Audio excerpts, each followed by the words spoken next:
Hi, everybody, and welcome to the second season of the QuitCast. Yay! My name is Becca, and I'm your host. And today we're going to be in episode 1 talking about writer's block. And specifically, we're going to question the premise of this phrase, there's no such thing as writer's block. So I want to talk first about why that sentence exists, right? Why do people say that? And I'm sure you've heard it enough, and you've heard people criticize the concept of writer's block enough that you are familiar with the logic behind this, but I want to talk about it just for a second because there are some times when I think it is good to apply this statement to ourselves, right? So why would someone say that? Well, of course, in this industry today, for right or wrong, a lot of value is placed on the speed at which you get through manuscripts. And so, of course, when people think that there's an easy way to deconstruct this idea of writer's block and get you through your manuscript faster, then they want to do that, right? And so, this idea of criticizing perfectionism and criticizing thinking and also criticizing just the concept of being stuck in your manuscript period has come in vogue recently because people are trying to help you be faster, right? They want you to get through your manuscript faster. And I think there's a lot of well-meaning intent behind this because almost everyone that I've heard talk about this, with one exception, but almost everyone has a story for themselves of how they were stuck. And this idea of there's no such thing as writer's block or eat the frog, do the hard part first, whatever it is, that the phrases that they're using, get rid of perfectionism, stop thinking, whatever.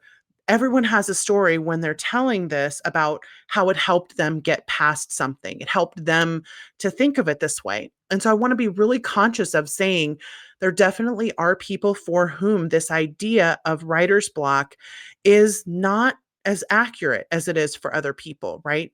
Where the primary thing that's stopping them is fear. And therefore, what we need to do is deconstruct the fear. And I want to caveat this by saying there absolutely are some people for whom the way that they're wired and the way that they're motivated is to say, stop being so lazy, stop overthinking, etc., and get the work done in sort of that very commandish kind of way. There absolutely are people for whom that is their best mode of motivation. And so I want to acknowledge if that's you, then yeah, there's no such thing as writer's block. Quit being lazy and go get the work done, right? But the problem is that not everyone is being lazy when they get writer's block. Not everyone is getting writer's block from a place of negativity or where they need to just be motivated or criticized out of it, right? And so there is a lot of room in this industry. And I can say that from having coached thousands of writers at every level of their skill, at every platform level, at every income level. I've seen writer's block happen in literally every single level. So there's nothing that says you're immune to writer's block if you're making $1 million. There's nothing that says you're immune to writer's block if you're new. Everyone is potentially can suffer from it, even people who have never suffered from it before. In this burnout age, the number of people that I have seen suffering from writer's block for the first time in their career is pretty staggering. So it can happen to literally anyone. And when it does happen, if you tend to be the kind of person that you get very motivated by that sort of challenge or the criticism or the if critical thought or critical feedback motivates you, then by all means, that is the way to get yourself motivated out of writer's block, is to sort of snap your fingers and say, what's wrong with me? But that doesn't mean that it works for everyone because not everyone's motivated that way. And additionally, not everyone's fear is coming from the same place, right? And not everyone's fear is actually unfounded. And so I want to talk about two different things when it comes to this fear section. So just a preview of what's upcoming in this series. We're going to talk about the different sources of writer's block when it does happen. And we're going to talk about both how to understand it, why it's happening, and then how to get out of it. Because, of course, that's my goal, is for you to get out of the writer's block when it's happening. But one of the largest places that I hear this coming from, especially when we use the sentence, there's no such thing as writer's block, is fear. right? It's coming from fear of something. And so when that all it takes is for you to just snap your fingers and say, "Oh, you're right. What am I doing? Of course I'll be fine. Let's keep going." When that is you and your personality, then that's great. Then that sentence works for you. And when it isn't, then I want to talk about why it's possible that it isn't. So, one of the things that happens when you deconstruct a fear is that there's a logic process that happens. So, you get trapped when you're in fear mode in this limbic emotional place, right? You are in the middle of a fear response, and that fear response is taking up all of your energy. And with certain kinds of fear, it is actually very easy for certain types of people to snap out of it just by reminding themselves, what am I doing? Right? Like, I'm in a fear spiral right now. Let me just get out of it. And that's a different kind of emotional set for certain people than it is for others. And my bet is if you are that person, you know that you're that person. And so you're probably going to stop watching at this point. And that's fine because you've gotten what you need to get out of this. But I want to caveat really quickly and just say, not everybody's like you. Not everyone is like you. And it's not possible for every single person to snap their way out of these fear spirals. And it's really important to know that sometimes writer's block and the fear that is created that makes you stop writing, it's actually really important to deal with that and to either acquire some kind of a skill to get yourself out of it or to use this little tool that we're going to talk about in a second, because I think this is so important. So, fear is the first place that we're going to address when it comes to writer's block. And when you have a fear that is stopping your progress in your manuscript and you're not able to snap your fingers out of it, what do you do? Right? So, this is important to me. Number one, and this is the most important, is always be preemptive about it. The more you can remind yourself that you are going to be okay, that everything is going to be fine, that even if your sales go down, even if you get stuck, even if you don't write as fast as you want, you are still going to be fine. You are going to be alive. You are going to be cared for. You're going to be a good person. That kind of soothing, almost that parental sort of soothing of yourself preemptively can keep some of that fear at bay when it does come up. And also, the more you can do to push yourself up to a place where you are not as susceptible to fear. Like, if you think of that, there's a scale of how emotionally viable you are. There's a scale, and the lower you get on that scale, the more likely you are to sink all the way down to the bottom, right? So it's like you get more and more weighted the more you allow the fear and negativity to come in, and you get less and less weighted the more you remind yourself of how you're going to be okay and everything's going to be fine. And specifically, and this is something I think is really important, specifically to name the reasons why you're going to be okay. Things like the market is unpredictable and it bounces back quickly, or it might take a downturn quickly, but it can take an upturn just as quickly. And so, going to the immediate place where we are in the worst case scenario is pushing us down, down, down, down, right? We want to remind ourselves it's just as possible for things to go up as it is for them to go down in this industry. It is unpredictable. The benefit of that is it's equally as unpredictable in a positive direction as it is in a negative direction. So we want to remind ourselves of that and be able to push ourselves up in resilience, right? So preemptive, reminding that everything's going to be fine. And the other second part of that preemptive is you also want to have a plan. Like, what happens if this worst case scenario happens? Okay, let me make a quick plan about this. Not because the plan is going to happen, but because if I have this plan and I am this type of person who needs a plan, then I'm prepared, right? I know exactly who I'm going to call. I know what my contingencies are. If I get a bad review, I know who my first text is going to be to, and I know that it is going to be hard, right? Because that's the other piece, I think, is that we do an awful lot of fear spiraling because we're trying to keep ourselves away from the fact that it's going to be hard. And so we want to just remind ourselves it's going to be hard. and it'll be okay. I'm a resilient person. I will get through this. It's going to be fine. And that certainty that we feel can help with, like I said, with the preemptive part, that certainty can help us to deconstruct some of that fear. Okay. So if you haven't done the preemptive part as well as you'd like, or there are other factors that are dragging you down into this fear place, then we want to talk about what happens inside of the actual manuscript when you start to get blocked by this fear.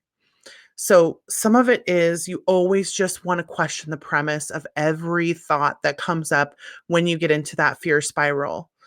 What happens if I get a bad review? But am I going to get a bad review? How do I know that?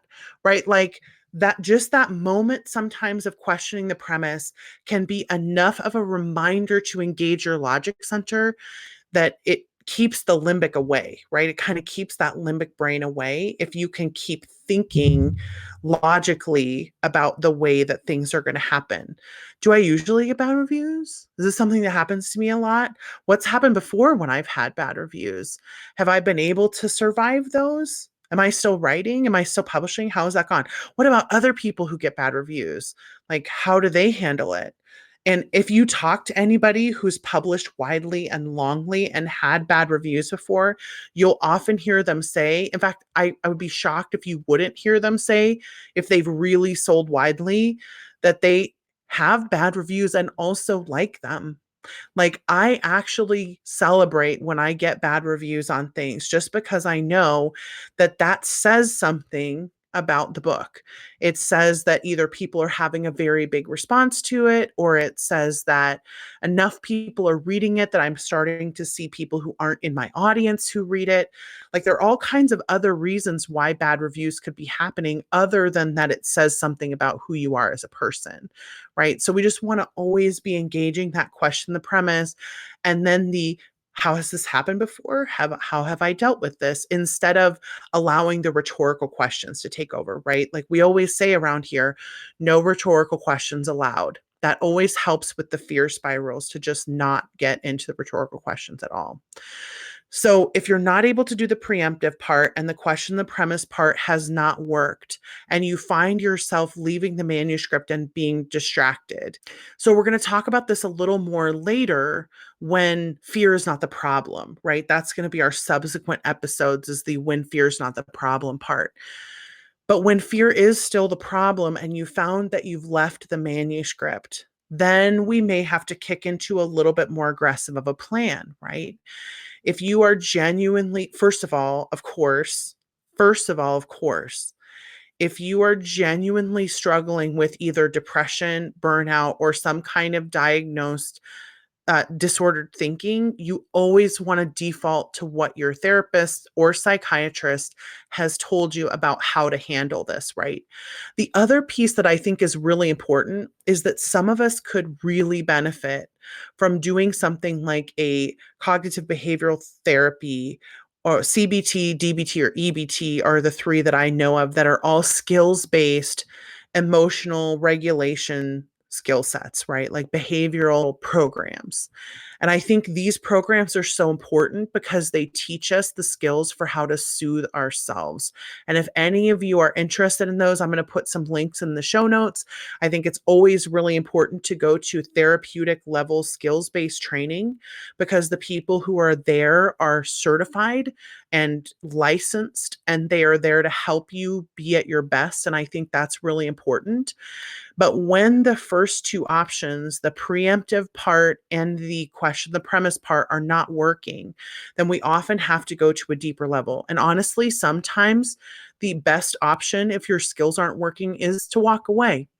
That sometimes it's okay to be stuck and it's okay to let yourself be in that place because the acceptance that you feel when you just allow yourself to be there is really important. And it's when that acceptance becomes a pattern, again, we want to cycle back around to the discussion we had at the very beginning. When you're not able to break the fear cycle, when none of the tools are working, sometimes there's a reason for that. And so we want to question, am I allowing fear to have a very big role in my writing? And if I am, then I probably need to get some support in that area. Circling back around again to the beginning, the eat the frog alone is not going to work when you are in that big of a fear spiral. And some of us are in those fear spirals for multiple reasons. Some of it is that right now there's a lot at stake for a lot of us. Some of us are thinking about, am I going to have to go back and get a day job again? Some of us are thinking about, are my sales tanking? Are my sales ever going to recover? Am I ever going to have a new release? Am I ever going to get out of burnout? Right? Like, I want to acknowledge those are not small fears. Those can be dangerous, eat the frog territory things for some of us, right? So, if you are having those kinds of thoughts, you need to reach out and talk to somebody about that. If you are very scared about what's going to happen if something happens to you, the bad reviews, the low sales, the release doesn't go the way you want, etc., that's something you need to process with somebody. It might be one of our coaches, it might be your therapist, it might be a writing friend.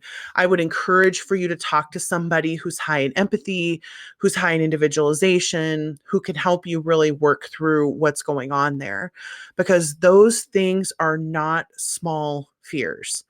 The bigger the consequences of the fear, the bigger your response is going to be. So, when it comes down to your family's well being, when it comes down to your own well being, those are big, big, big things, right? That's not eat the frog territory. We don't want you to try to continue writing in that kind of a fear response. We want you to be able to work through that fear response. And again, I know I say a lot, go to therapy, but I'm just such a huge believer in what a good trained therapist can do for you, especially those who are skills based people. Because with so many of us, what we're looking at is we didn't get the skills that we needed for whatever reason. It's not the fault of anyone in particular, but it is definitely if we don't have the skills, we need to have them. And not everyone regulates their emotions in the same way. And so, again, that's why I push therapy so much. I have so benefited from the presence of a therapist in my life because I feel like the skills that I didn't have, that I didn't acquire, or that I didn't seek out, whatever the reason was that I didn't have them, now that I have them, I'm a totally different person than I was before as far as my ability to self regulate my emotions. And so I'm a huge, huge fan of that. But the reason I want to start off talking about fear in the very first episode on the Writer's Block series is because this is where that there's no such thing as writer's block phrase comes from. And that's what a lot of people who are doing this work in talking about writer's block are attacking, is that sense of fear about what's going to happen. And some of them are talking more helpfully in a generic way than others are. And I appreciate the people who are acknowledging at least the psychological effects, if not also the chemical effects, because both of those things are hugely important. And if you haven't ever read about the role that fear plays in just our like everyday life, read about the limbic brain, read the book Crucial Conversations, which is an incredible definition of how fear can control our communication patterns. Such a good book, so, so good.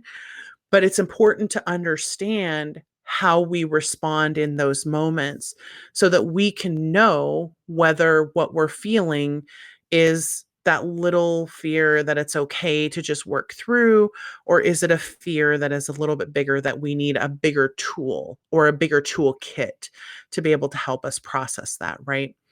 So, when we talk about fear as it relates to writer's block, where I want to land the plane is if the only thing that you do when you're looking at your writer's block this week is to try to understand where your fear is coming from and to reach out for some help, that would be awesome.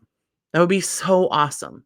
If you feel like it's a little fear and you want to try eat the frog, or if you're the kind of person who gets motivated by that, by the idea of just doing the hardest thing and not caring if you're afraid of it, that's good. That would be fine too. I'm not saying don't do that. I'm saying, in my experience as a coach, the amount of people who have come to me who are genuinely lazy is almost zero. Like, I can't say completely zero because I'm sure there are people that I have coached before who are that, but none of them come to mind. Every person that I have helped with writer's block, and we're going to talk more about these in the upcoming weeks, everybody is in writer's block for a different reason. And when you can understand the source of it, when you can understand why it's happening and what it looks like, you have so much more control over it. And so, understanding that the fear is coming from a biological response in your body, that all you need to do is know how to control that response, know how to control the emotion, or know how to control your own response to it. That can be really huge because if you can get control over that fear, then you can have more control over the speed of your writing if this is the place where it's coming from. And again, there are more sources than just fear, but that's a common one. And so I wanted to acknowledge that one first. So there's no such thing as writer's block. For me, is definitely a question the premise moment. For most of us, there absolutely is such a thing as writer's block, and understanding it and knowing where it comes from is the key to know how to fix it. It's very similar to getting a medical diagnosis. If you can understand what the underlying cause is, whatever the disease is that you have that you're going to get diagnosed, you can understand the underlying cause and there is a medicine out there, then you know to apply the medicine and it will fix the problem. What we're looking for in this series is the diagnosis of where the writer's block is coming from and the application of the right fix to get you out of it. And that's what I hope we're going to do. So, again, in the upcoming episodes in the next, I would say probably 5 to 6 weeks, what we're going to do is we're going to cover the different sources of where writer's block might be coming from. We're going to talk about the actionable advice about how to fix it. Because it's me, I'm probably going to remind you every single time to reach out for help, to get coaching if you need it, to get therapy if you need it, to get support if you need it, because the biggest issue just overall with writer's block is that we try to handle it too much on our own and we don't reach out quickly enough to find help from other people. And some of us are going to not need that. We might have high self assurance. We might have high command. We just don't need that kind of support. But there's an awful lot of us who do. And so, again, I'm just going to remind all of us to reach out for support. If you would like to be part of our ongoing coaching support network, we do have a free coaching newsletter. The way that that works is every week, I take a question that one of you has asked that would be a common coaching question. So, not something that's like, where do I find more information about this or something like that, but actually, here's my situation, here's my struggle, and I want help with this. And we either trade emails back and forth, and then we publish those emails without your identifying information, or I publish a coverage of the discussion that we've had, or I try to coach you through the situation via email. And again, this goes out on the newsletter. So every week I take a different situation that's been submitted and we do a coaching email with that. And then that's what we release on the newsletter. And so if you haven't yet signed up for our newsletter, please do that. It goes out every Friday. And we have one Dear Becca column every week. And below that link in the show notes, I will also publish the spot to be able to submit questions for the Dear Becca newsletter. But make sure that you do sign up for the newsletter if you submit a question, just so you know when it comes through. So I want to thank you all for being here this week. I know this was a difficult topic. This is always hard to talk about when it's something that a lot of writers struggle with, but that it's not always handled the same way by every single expert. And so I just want to acknowledge that I'm super grateful for the people who tackle this topic, even when they don't do it the way that I would do it. Because for whoever needs to hear it, I hope that there's an answer out there for every single one of us, based on the plethora of people who are discussing this right now. If you found this to be helpful, please like the video, please comment, please share this. We are always trying to help more and more writers and get this information in the hands of people who need it. So if this makes you think of someone, please do share it with them.